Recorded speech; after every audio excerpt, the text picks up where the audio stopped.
À ceux qui dorment. Ceci s'est passé il y a quelques années. Peut-être avez-vous entendu des rumeurs, si vous êtes sur le campus. Certaines ont même circulé en ligne. Personne ne savait ce qui s'était réellement passé. Car je suis le seul à le savoir et j'ai gardé le silence.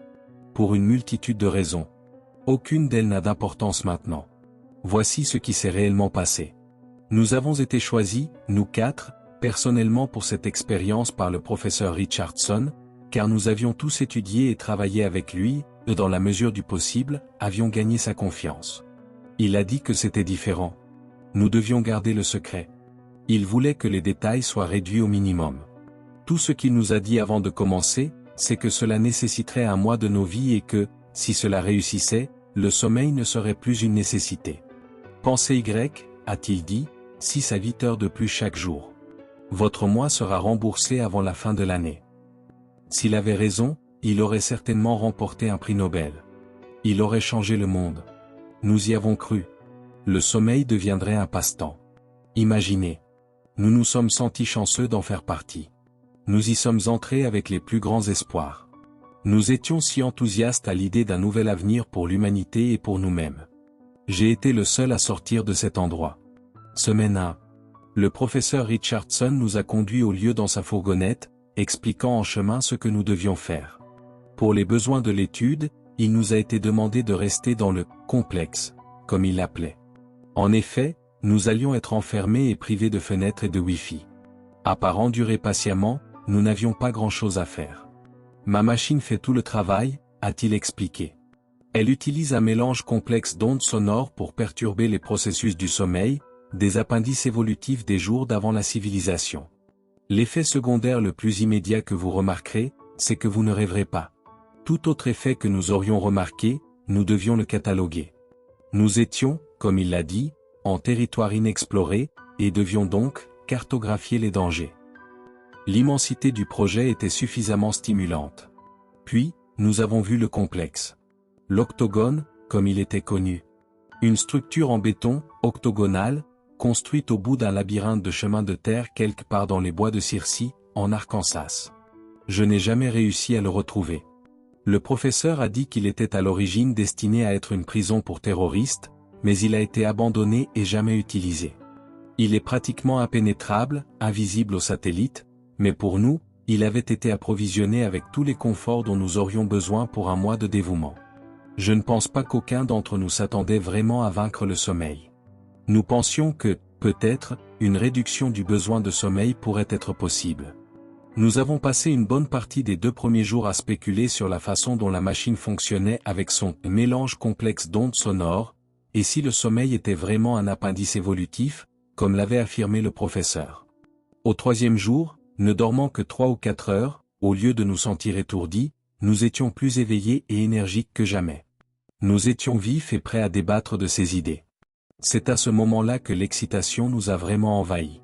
Il a vraiment réussi, a dit JT. JT était un grand rouquin barbu, le genre de personne qui a encore une bonne collection de cartes Magic. Nous ne savons pas, a dit James. La machine pourrait stimuler les glandes surrénales pour nous donner une légère dose d'adrénaline tout au long de la journée.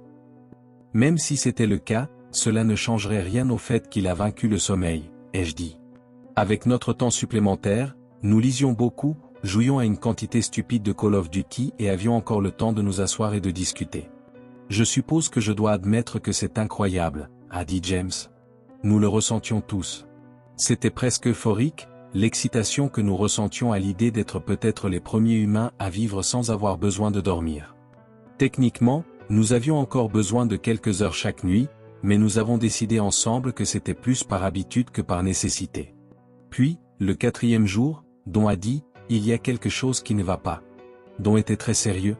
Super sérieux. J'avais entendu dire qu'il avait été franciscain. Ça se voyait. Il ne parlait pas beaucoup, et quand il le faisait, cela valait généralement la peine d'être écouté. Cette fois, il a mis en mots quelque chose que j'avais aussi ressenti, mais que j'avais, je suppose, enfoui sous l'excitation. Avec l'expérience ou? C'était JT. Je ne sais pas, a-t-il dit. C'est une sensation. Cette inquiétude constante. Comme si ça ne se passait pas comme prévu ou que nous sommes au mauvais endroit. Non, non, a dit James, Je pense que c'est ça, c'est cet endroit. Nous savions tous que c'était bizarre quand nous l'avons vu pour la première fois. Cet octogone en béton. Mais vivre dedans, je pense qu'il y a quelque chose qui ne va pas avec cet endroit. Comme si quelque chose de terrible s'était passé ici. J'avais cru comprendre qu'il n'avait jamais été utilisé, ai-je dit. Les gouvernements disent toujours ça à propos des prisons de torture, a dit James. C'est plus que ça, a dit JT. Je le ressens aussi. Au début, je pensais que c'était juste le manque de fenêtres. Mais ce n'est pas ça. Je pense que ce sont les angles. C'est comme si les angles de cet bâtiment ne s'additionnaient pas comme ils le devraient. Et si tout le monde était mort dehors, a demandé Don. James s'est levé si vite que sa chaise est tombée par terre. Arrête avec ces conneries, Don. Pourquoi dirais-tu une chose pareille? Eh bien, qu'est-ce que tu dis, toi? Ai-je demandé. C'est un octogone hanté? Ouais, James, a dit JT, a-t-il été construit sur un cimetière indien octogonal? D'accord, vous voulez plaisanter, a-t-il dit. Je peux plaisanter. Vous voyez, l'espace qui nous entoure se transforme en fonction de la façon dont nous le percevons. Prenez une église. Les gens qui y vont l'aperçoivent comme sainte. Puis ils font des choses, comme laisser leurs béquilles quand ils se forcent à marcher, ou allumer des bougies, ou peu importe. Ces changements dans l'espace ne font qu'améliorer la perception de la sainteté et influencent les futurs visiteurs à la percevoir de la même manière et à la changer de la même manière. Les lieux hantés sont la même chose. Pour une raison ou une autre, ils commencent à être perçus comme hantés. Plus ils sont perçus de cette façon, plus ils sont imprégnés de cette hantise. Même si vous n'avez jamais vu l'endroit auparavant, vous en percevez les indices subtils, si vous êtes un peu sensible.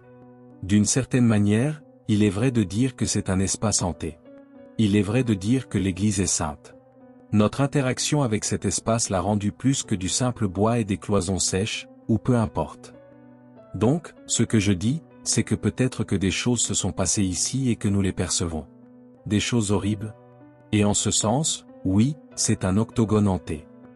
Non, non, non, a dit Don, les lieux sont considérés comme saints parce qu'une autorité le télégraphie à quiconque veut bien l'écouter. Tout comme les lieux hantés se font beaucoup d'argent avec les touristes idiots. Quoi qu'il en soit, ai-je dit, nous sommes tous d'accord sur le fait qu'il y a quelque chose qui ne va pas avec notre situation. Peut-être que c'est la machine. Je propose que nous l'inscrivions comme un effet secondaire. À ce point, au moins, nous pouvions tous être d'accord. Cela n'a apaisé aucune de nos inquiétudes, mais nous l'avons noté. D'une manière ou d'une autre, nous nous sommes immédiatement mis d'accord sur la formulation également, des sentiments aigus d'être entrés dans quelque chose où nous ne sommes pas les bienvenus. Semaine 2. Nous avons fait de notre mieux pour ignorer ces sentiments et continuer comme avant. Ces premiers jours avaient été parmi les meilleurs de nos vies d'adultes. Mais nous ne sommes jamais retournés à cette époque heureuse.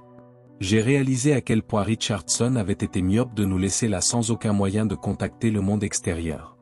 Lorsque j'ai exprimé cette opinion, c'est exactement ce que je pensais, a dit JT. Richardson n'est pas stupide, tu sais? Je pense qu'il a fait ça exprès. Pourquoi ferait-il ça? Ai-je demandé. Pour la science, bien sûr, a-t-il répondu. C'est une de ces méta-études où on nous dit que c'est une chose, mais en fait, c'est sur la façon dont nous réagissons à l'expérience. Comme les expériences de Milgram. Ou ce n'est pas son choix, a dit James. Le gouvernement le force à le faire. Et cette machine est conçue pour nous contrôler. Ou une sorte de secte. Scientologie.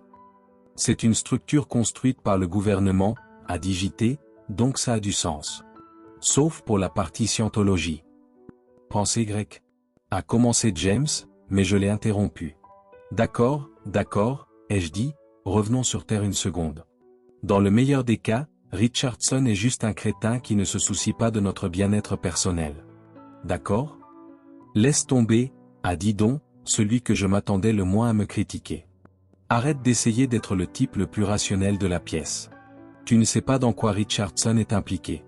Il est impliqué dans d'autres choses, des choses dont il ne parlera jamais publiquement.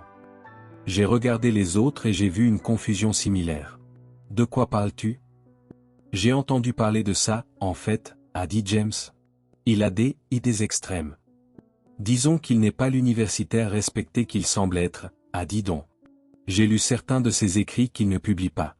Il croit, et très sérieusement, qu'il y a quelque chose d'autre, quelque chose à part ça, il a frappé sur la table. Quelque chose d'autre que les choses matérielles. Ce n'est pas entièrement étrange, ai-je dit en haussant les épaules. Je m'attendais à pire. Il l'a exprimé de cette façon, a continué donc, m'ignorant. Pensez au début de l'existence. Il a dû y avoir des conditions pour que l'existence de l'univers soit possible. Si l'univers n'avait pas été possible, il n'aurait pas pu exister. Est-ce que ça a du sens? Nous avons hoché la tête. Eh bien, et ces conditions ne peuvent pas être matérielles ou des lois de la matière, car celles-ci sont nées avec l'existence de l'univers. Donc, quelles que soient ces conditions, elles doivent être quelque chose de plus que la substance de base de l'univers. Est-ce que ça a du sens? Je suppose que oui, ai-je dit. Cela ne devient pas un argument en faveur de Dieu, n'est-ce pas? Il a secoué la tête. C'est un argument en faveur d'un quelque chose qui continue d'exister. Sauf que nous ne pouvons même pas le dire. Parce que des idées comme quelque chose et exister sont développées pour et au sein de la réalité physique. C'est quelque chose de pré-physique. Quelque chose de préexistence. Quoi que ce soit, cela a permis à l'univers d'apparaître spontanément.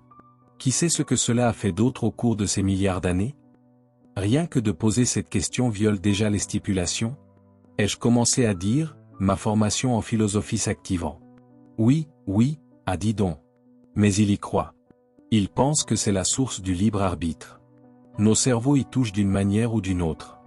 Et c'est pourquoi il pense qu'il peut l'atteindre, l'étudier, l'utiliser. Je n'ai pas lu beaucoup plus que ça. Et si cette expérience est quelque chose qu'il n'enregistre pas, a ajouté James, cela pourrait avoir à voir avec ses intérêts plus particuliers. Donc, au lieu d'éliminer le sommeil, il essaie de nous faire voir Dieu, ai-je demandé sarcastiquement. Je ne sais pas, mec, a dit donc, je dis juste que, s'il pense que le cerveau touche une autre réalité, c'est exactement le genre d'expérience qu'il voudrait essayer pour prouver sa théorie. Pensez-vous que cette pièce est surveillée? A demandé JT. Je pense qu'il pourrait être ici quelque part, ai-je dit, sans même réfléchir à ce que je disais. Ils m'ont regardé en attendant une explication et avec ce qui ressemblait à de la peur dans leurs yeux. C'est bizarre que nous ayons si peur de cet homme que nous admirions moins de 2 semaines auparavant.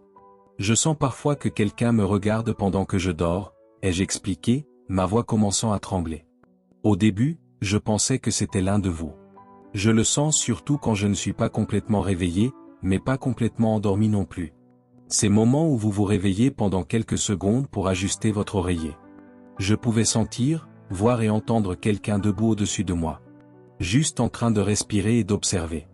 Et j'étais trop proche de l'inconscience pour faire quoi que ce soit. Puis je me suis simplement rendormi. J'ai pu voir la terreur remplir les yeux des autres pendant que je parlais. Je l'ai senti aussi, a dit donc, presque dans un murmure, comme s'il avait peur d'être entendu. Je pensais que je devenais fou. Moi aussi, a dit James. Il y a quelqu'un d'autre ici? Ai-je dit. Nous nous sommes rapprochés, nos yeux balayant nerveusement la pièce en béton gris. Nous ressentions tous la même chose, j'en suis sûr. Que nous étions piégés. Piégés à l'intérieur de ce bâtiment horrible avec quelqu'un d'autre ou quelque chose d'autre. Attendez, a dit JT, qu'est-ce que cette personne mangerait? Nous ne voyons pas notre nourriture disparaître. Il n'y a pas de sortie. Il n'y a vraiment nulle part où se cacher. Nous devons commencer à être sensés. J'ai poussé un soupir de soulagement. Parce qu'il avait raison. D'accord, réfléchissons, ai-je dit. Disons que c'est un autre effet de la machine. Phase 2, paranoïa. Phase 2, paranoïa, a dit donc avec un hochement de tête approbateur. Nous l'avons écrit. Le lendemain, lorsque nous nous sommes réunis pour le petit déjeuner, JT a demandé, avez-vous rêvé? Nous avons tous secoué la tête. Richardson a tapé dans le mille avec ça, ai-je dit. MMHMM, a-t-il dit, vous savez que les enfants sauvages ne rêvent pas? Comment le savons-nous? A demandé James. Ils nous le disent. Les quelques-uns qui sont socialisés. Ils disent que le rêve est quelque chose qui ne commence qu'après. Quand ils ont le langage, la permanence de l'objet, et tout ça. Qu'en est-il des chiens? Ai-je demandé. Genre, ils chassent des lapins pendant qu'ils dorment? Des réponses autonomes. Peut-être que le langage et la permanence de l'objet affectent seulement la capacité de se souvenir des rêves, a dit James. Les deux sont cohérents avec les données superficielles. La charge de la preuve vous incombe. JT a reniflé. Quel est ton point, de toute façon? A demandé Don. Le point est ne pas rêver, pensez-vous que c'est ça? Je ne pense pas que ce soit ça. Je pense que la machine ne nous empêche pas d'avoir besoin de dormir, elle nous empêche de ressentir la fatigue. Je pense que tout cela pourrait se produire parce que nous ne rêvons pas. Nous ne pouvons pas vraiment répondre, n'est-ce pas? A dit James. Les rêves accompagnent naturellement le sommeil paradoxal. Donc nous n'avons pas d'études qui différencient entre les effets de ne pas rêver et de ne pas dormir. Ou peut-être que nous rêvons et que les rêves vont juste quelque part ailleurs, a dit JT. Je ne savais pas ce qu'il voulait dire par là. Personne ne le savait. Mais nous avons tous arrêté de parler à ce moment-là et nous nous sommes dispersés. Quelque chose dans cette phrase semblait trop vrai. Semaine 3. Nos réunions pour des discussions théoriques sont devenues de plus en plus rares. Nous avions tendance à nous isoler et nous nous regardions avec méfiance. Je continuais d'avoir ces sentiments d'inquiétude et de ne pas être le bienvenu tous les jours. Et chaque nuit, la silhouette debout au-dessus de moi. Maintenant, je dormais encore moins. 1 heure, tout au plus. Si peu de sommeil que j'avais commencé à la surprendre en train de s'enfuir. La dernière fois, j'étais assez éveillé pour voir où elle allait. C'est ce coin particulier de ma chambre qui m'a toujours semblé bizarre. Je me suis surpris à le fixer même quand je ne le voulais pas. C'est un endroit où les angles sont étranges. Mes yeux avaient du mal à le mettre au point. La silhouette a glissé directement dans cet endroit et y a disparu. Quand je me suis complètement réveillé, je me suis demandé si j'avais tout halluciné. Peut-être phase 3, hallucination. Je suis allé dans ce coin et je l'ai regardé de près. Il y avait une odeur étrange. De térébenthine. Puis, plus je le regardais, plus je forçais mes yeux à se concentrer, j'étais sûr, certain que quelque chose bougeait à l'intérieur. Et cela m'observait. Puis, j'ai entendu un son horrible et plein de haine venant du plus profond de l'angle. Je ne suis pas resté pour comprendre ce qui avait fait ce bruit. J'ai quitté cette pièce pour de bon. À partir de maintenant, je faisais toutes mes courtes siestes dans la bibliothèque. Alors que j'étais allongé dans la bibliothèque, j'ai entendu JT parler à quelqu'un dans le couloir. Il lui parlait des angles, encore une fois. Il a dit qu'il y avait plus de degrés dans le bâtiment qu'il ne devrait y en avoir dans une forme fermée standard. 2,7488 degrés de plus, a-t-il dit. Juste assez pour vous rendre fou, mais pas assez pour être évident. La personne à qui il parlait a dit quelque chose que je n'ai pas compris, quelque chose comme « ce sont les degrés de déchirure ». La voix était déformée d'une certaine manière, donc je ne peux pas en être sûr. Ce dont j'étais sûr, c'est que je ne reconnaissais pas du tout cette voix. La personne à qui JT parlait n'était pas l'un de nous. Cela pourrait être une connerie, mais j'avais peur. Je suis resté là, faisant semblant de dormir pendant que JT passait. Et pendant ce temps, j'ai senti quelqu'un ou quelque chose entrer dans la pièce et s'arrêter au-dessus de moi. Puis c'est parti. Après environ 1 minute à me dire que j'étais stupide, j'ai suivi JT. Je ne l'ai vu nulle part. J'ai rencontré James et il a également dit qu'il n'avait pas vu JT. As-tu vu ou entendu quelqu'un qui ne devrait pas être là, lui ai-je demandé. James m'a regardé avec un mélange de surprise et de terreur. Comment le savais-tu? A-t-il demandé. Je n'en ai parlé à personne. À propos de quoi? Il m'a dit qu'il avait entendu sa mère l'appeler. Pas un faible son qu'il avait pris pour sa mère, mais sa voix, aussi claire que la mienne, l'appelant. Il avait failli répondre, a-t-il dit. Presque. Puis il s'est arrêté. Elle est morte il y a 1 an, mec, a-t-il dit. Quoi que ce soit qui m'appelait, ce n'était pas ma mère. Je l'ai vu trembler et ses mains se serraient. Je lui ai dit de résister. Que ce pourrait être des hallucinations auditives. J'avais aussi entendu des choses. Un bébé qui pleurait. Si doucement au début, que je pensais que c'était la plomberie. Nous devrions convoquer une réunion, a-t-il dit. J'ai pensé à JT et à ce que j'avais entendu juste avant. Disons-le juste à Don, ai-je dit. Comme effet secondaire de la machine, ça a du sens, a dit Don après que nous lui ayons raconté. Les sons ne devraient pas être audibles. Et pourtant, d'une manière ou d'une autre, nos cerveaux doivent capter leurs schémas aléatoires et les interpréter comme quelque chose. Le cerveau attribue un souvenir pour rendre le schéma significatif. Y crois-tu, ai-je demandé. Pas une seconde, a dit James. Mais nous avions peu d'explications rationnelles et celle-là était assez bonne. J'avais espéré qu'il avait raison. Semaine 4. Quelques jours plus tard, j'ai trouvé James dans la salle de sport, en train de frapper le sac de boxe. Je lui ai demandé s'il allait bien. Il m'a ignoré, alors je suis retourné à la salle de lecture. Quelques minutes plus tard, il était derrière moi. Cette voix que j'ai entendue n'est pas ma mère, a-t-il dit. Bien sûr que non, ai-je dit. Nous avions déjà décidé cela, après tout. Non, je veux dire. Je ne sais pas ce que je veux dire. C'est que ma mère était une personne douce. Même si cette voix essaie de lui ressembler, ce n'est pas du tout elle. Ce n'est pas doux. Ce n'est pas humain. J'ai laissé mon livre et je l'ai regardé directement pour voir s'il était sérieux. Il l'était. Très. Elle m'a dit beaucoup de choses, a-t-il dit. Elle m'a demandé si tu te souvenais du cabanon. Je ne pouvais rien dire. J'étais sans voix. Je n'en ai jamais parlé. Pour une bonne raison. Il m'a fallu des années pour me remettre de ce qui s'est passé. C'était il y a si longtemps. Je jouais derrière notre maison dans les bois, comme je le faisais d'habitude. J'aimais construire des cabanes dans les arbres de mauvaise qualité. Je m'étais un peu éloigné de la propriété et j'étais arrivé à ce cabanon. Je ne l'avais jamais vu auparavant. Même s'il semblait vieux. Je m'en souviens. J'ai entendu un enfant pleurer à l'intérieur. Pensant que je pourrais avoir un ami avec qui faire des cabanes dans les arbres, j'ai jeté un coup d'œil par la fenêtre. L'enfant était enchaîné et il y avait une gamelle de chien sur le sol.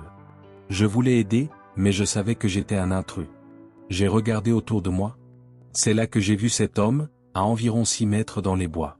Il était entièrement vêtu de noir, des vêtements anciens. Comme des vêtements du 19e siècle. Il devait m'avoir observé tout ce temps. Sans expression. J'ai couru chez moi. J'étais si effrayé que je n'en ai parlé à mes parents que lorsque j'ai dû aller me coucher et que j'ai dû expliquer pourquoi j'étais terrifié d'aller dormir. Ils ont immédiatement appelé la police. Ils ont trouvé le cabanon. J'ai entendu dire qu'ils avaient trouvé les chaînes et la gamelle. Mais l'enfant avait disparu. Je me suis toujours blâmé de ne pas avoir aidé l'enfant tout de suite. Le fais-tu ? A demandé James. Oui. Ok, bien, elle m'a dit comment sortir. Je l'ai regardé sans dire un mot, parce qu'il avait l'air si maniaque. Elle a dit qu'il y a une sortie secrète à l'intérieur de JT. Nous avons juste besoin de le couper pour y accéder. James, ai-je dit, ne sachant pas quoi d'autre dire à ce moment-là. Oh, je sais, a-t-il dit avec une bouffée de rire. Je sais que ce n'est pas vrai. Je devais juste le dire à quelqu'un. Je ne sais pas ce qui se passe dans cet endroit, a-t-il ajouté. J'ai peur, mec. Moi aussi. Nous devions sortir de cet octogone. Après cela, James et moi avons commencé à chercher un moyen de sortir. Comme nous ne dormions plus du tout, nous avions beaucoup de temps pour le faire. Chaque fois que nous pensions avoir trouvé quelque chose, cela s'avérait être une impasse. Pendant que nous faisions cela, nous avons vu Don debout seul dans le couloir, nous tournant le dos. « Qu'est-ce qui se passe ?» m'a demandé James. Il y avait quelque chose de bizarre. « Don, tu vas bien ?» l'ai-je appelé. Il s'est retourné et nous a fait un grand signe de la main avec un sourire. « Au revoir, les gars » a-t-il dit et il a tourné le coin. J'ai regardé James pour voir s'il pensait la même chose que moi, qu'il allait se passer quelque chose de mal, et il me regardait déjà. Nous avons couru après lui. Il était déjà au bout du couloir suivant, entrant dans l'ascenseur. « Don, non » avons-nous crié en courant après lui, mais les portes se sont fermées avant que nous n'arrivions. Il est monté.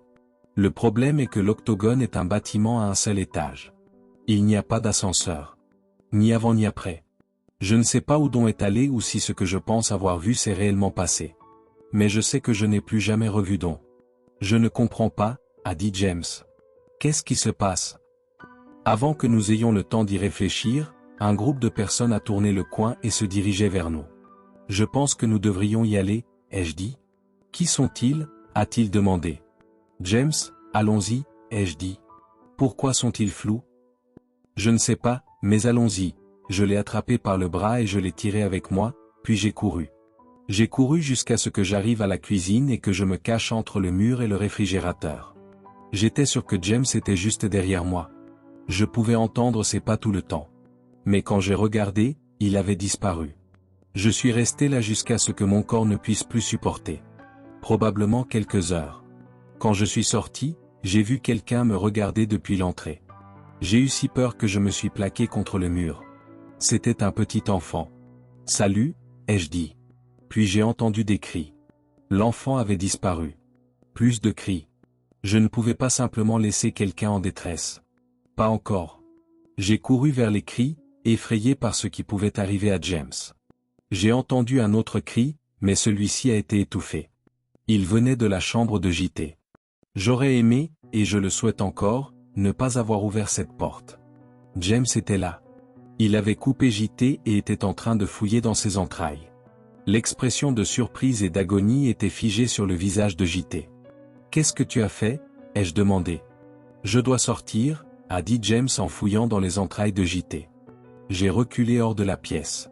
Je ne savais pas quoi faire d'autre. Je devais juste trouver un endroit où me cacher jusqu'à ce que Richardson nous sorte de là. Une fois hors de la pièce, j'ai entendu James dire « Maman », puis « Oh non, et puis il a crié. J'ai couru de nouveau en arrière. James avait disparu. La porte de la pièce ne m'avait jamais quitté des yeux. Il n'y a aucune chance qu'il soit sorti. Mais il était parti. Et une fumée noire et nauséabonde sortait de l'abdomen de JT. Cela sentait les pneus brûlés. Je suis retourné à la cuisine. J'ai trouvé une réserve de bougies. J'ai fait fondre de la cire sur des serviettes en papier. Et je m'en suis bouché les oreilles. Puis je me suis recroquevillé dans un coin, les yeux fermés, et j'ai attendu que le sommeil vienne. J'ai attendu longtemps, mais il est finalement arrivé. Quand je me suis réveillé, le professeur Richardson me secouait. Il m'avait déjà retiré les serviettes en papier des oreilles. J'ai pensé qu'il était arrivé en avance. J'ai découvert plus tard que j'avais dormi pendant plusieurs jours. Il m'a demandé où étaient les autres. Je lui ai tout raconté. Tout ce que j'avais compris. J'ai essayé de le conduire au corps de JT. Mais il n'y était pas. Aucune trace de sang. Il m'a emmené à l'hôpital après pour s'assurer que j'allais bien. Je paierai la facture, a-t-il dit. De plus, tu peux oublier tes prêts étudiants. C'est comme ça que ça marche, ai-je demandé. Je t'ai mis en danger, a-t-il dit. Alors oui, tu l'as mérité. Si tu gardes le silence. Je lui ai dit que je ne pouvais pas me taire, à cause de ce qui était arrivé aux autres. Tu ne crois pas vraiment que ces choses se sont passées, n'est-ce pas? Toutes les lois de l'univers physique se seraient suspendues juste pour vous quatre? Non, c'étaient des rêves lucides. Vous n'étiez pas censé rêver du tout. Je pensais que j'avais compensé. La machine a besoin d'ajustement. C'est de la science. Les autres vont bien. Ils se tiendront à l'écart pendant un certain temps, jusqu'à ce que je publie les résultats. S'il te plaît, fais de même. Je voulais le croire. Je me suis toujours considéré comme une personne rationnelle. Je ne le croyais tout simplement pas. Oui, tout aurait pu être un rêve. Ce serait l'explication la plus simple. Mais ce n'était pas un rêve. J'ai essayé de trouver les autres. Je n'ai jamais réussi. Je ne pense pas qu'ils aillent bien du tout. J'ai essayé d'en parler à la police, mais ils voulaient des preuves. Je n'ai même pas pu leur montrer l'octogone. James, JT, Don, si vous êtes là et que vous lisez ceci, faites-moi savoir que vous allez bien. Et à tous les autres, laissez-moi vous dire ce que je pense. Je crois que le professeur Richardson avait raison sur une chose, le sommeil est vraiment quelque chose que nous avons développé pour nous protéger. Sauf que ce n'est pas contre les créatures qui errent dans les bois la nuit. Il nous protège de quelque chose de bien pire, quelque chose qui nous entoure. Il n'est pas du tout obsolète. Remerciez tout ce en quoi vous croyez d'avoir le sommeil et les rêves.